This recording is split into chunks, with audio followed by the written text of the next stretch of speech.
ओम प्रिय छात्रा, अद्य उपशास्त्री प्रथम खंडस्य छात्राणां कृते कक्षेयम् आयोजिता वर्तते। अद्य पाठ्यग्रन्थोऽस्ति वैयाकरणसिद्धान्तकौमुदी। पाठ्यविषयश्च स्त्रीप्रत्ययप्रकरणे उगितश्च। समेषां सौलभ्याय हिंदी भाषायां माध्यमेन पाठयामि। तो प्रिय छात्रों, स्त्री प्रत्यय सूत्र उगितश्च के विषय में जानें। उगितश्च उगिदन्तात् प्रातिपदिकात् स्त्रियां ङिप् स्यात्। भवति भवन्ति सपश्यनोः इति नुम् उगिरचाम् इति सूत्रे अजग्रहणेन धातोश्चेद उगित कार्यं तर्हि अंचितेरेव इति नियम्यते। तेनेह न उखास्रत् कुत् अनिदिताम् इति नलोपः पर्णध्वत् अंजतेस्तु स्यादेव प्राची प्रतीचि। उगिदंत प्रातिपदिक से स्त्रीत्व विवक्षा में ङिप् प्रत्यय हो। भवति एवं पचंती इसके उदाहरण हैं। पचंती में सपश्यनोर नित्यम से नित्य हो, नुमागम नित्य नुमागम होता है। उगिदचाम सर्वनाम स्थाने अधातो। इस सूत्र में अच के ग्रहण से यह नियमन होता है कि यदि धातु से उगित कार्य हो तो वह केवल अंश धातु से ही हो। अभिप्राय यह है कि उक्त सूत्र में उगित के ग्रहण से ही अंश आदि धातुओं का भी ग्रहण हो ही जाता। फिर अचाम ऐसा कहकर अच का ग्रहण जो किया गया वही यह नियम प्रस्तुत करता है। इसलिए उखाया संसृते तथा परनाद ध्वंसते इन विग्रहों में उपपद समास तथा कुप प्रत्यय करने पर निष्पन्न क्रमशः उखास्रत तथा पर्णध्वत जैसे शब्दों में नुम एवं ङिप् नहीं हुआ है, इन दोनों ही प्रयोगों में अनिदिताम हल उपधाया किंगिति सूत्र से नकार का लोप हुआ है। अंश धातु से तो उगित कार्य होता ही है। प्राची एवं प्रतीचि इसके उदाहरण हैं। क्रमशः प्र एवं प्रति उपसर्ग पूर्वक अंश धातु से ऋत्विग तद्धृक् इत्यादि सूत्र से क्विल प्रत्यय तथा अनिदिताम सूत्र से नलोप करने पर उगितश्च सूत्र से उगित कार्य अर्थात ङिप् प्रत्यय आता है। अतः सूत्र से आकार का लोप तथा चौ सूत्र से दीर्घ करने पर क्रमशः प्राची एवं प्रतीचि शब्द बनते हैं। विभक्ति कार्य करने पर प्राची एवं प्रतीचि प्रयोग सिद्ध होते हैं। तो छात्रों, अब उगितश्च इस सूत्र में स्त्रियाम का अधिकार आता है।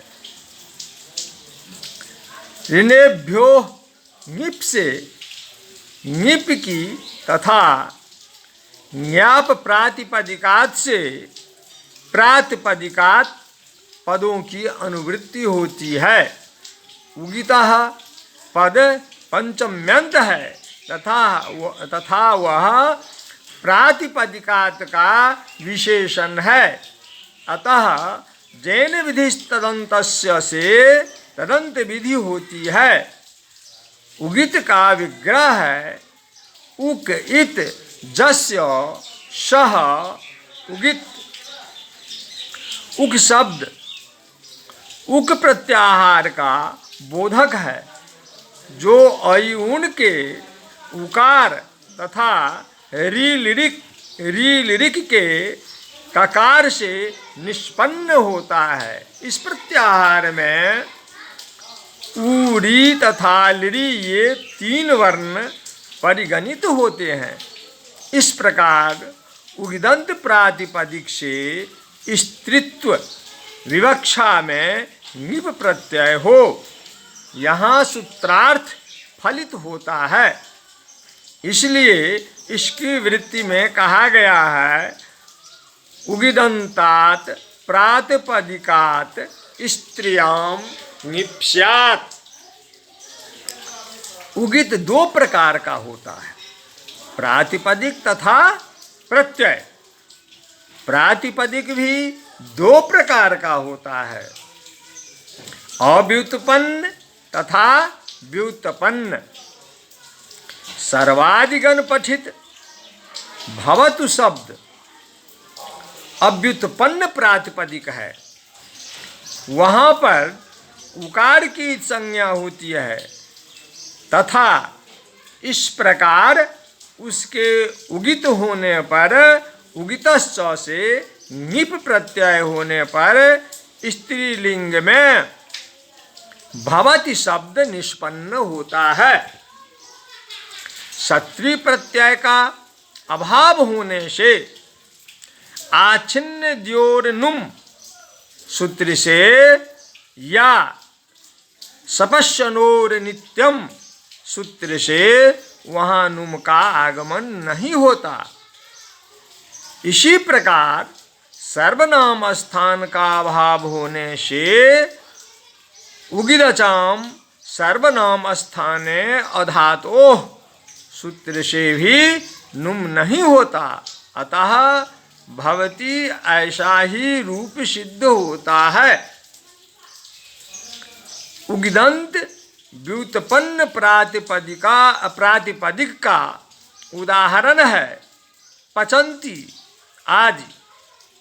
यहाँ पर पच धातु से लट लकार उसके स्थान में सत्री प्रत्यय अनुबंध लोप आदि करने पर पचत ऐसा रूप निष्पन्न होता है, जो उगिदंत व्युत्पन्न प्रातिपदिक है।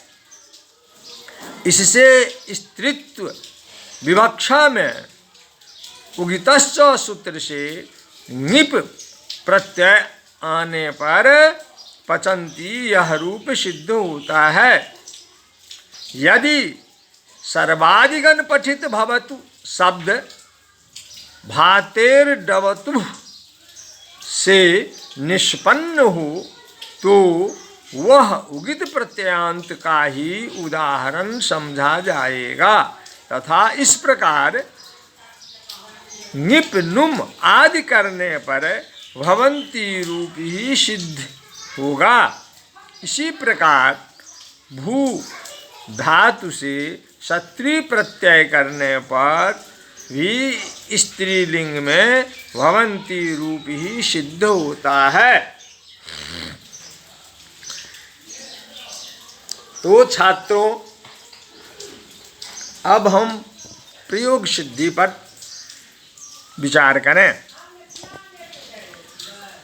भवति शब्द सर्वादिगण पठित भवतु शब्द का स्त्रीलिंग रूप है। भवतु शब्द अव्युत्पन्न प्रातिपदिक है।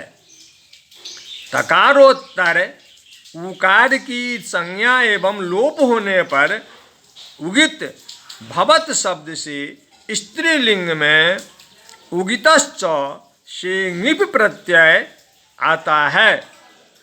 अनुबंध लोप करने के बाद ज्ञाप प्रातिपदिका से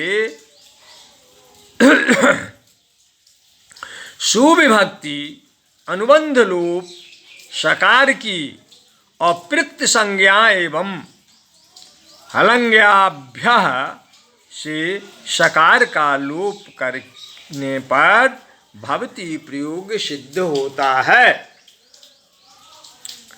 सत्री प्रत्यांतत्व का अभाव होने से यहाँ सपश्यनोर नित्यम या आच्छी नद्योर नुम से नुम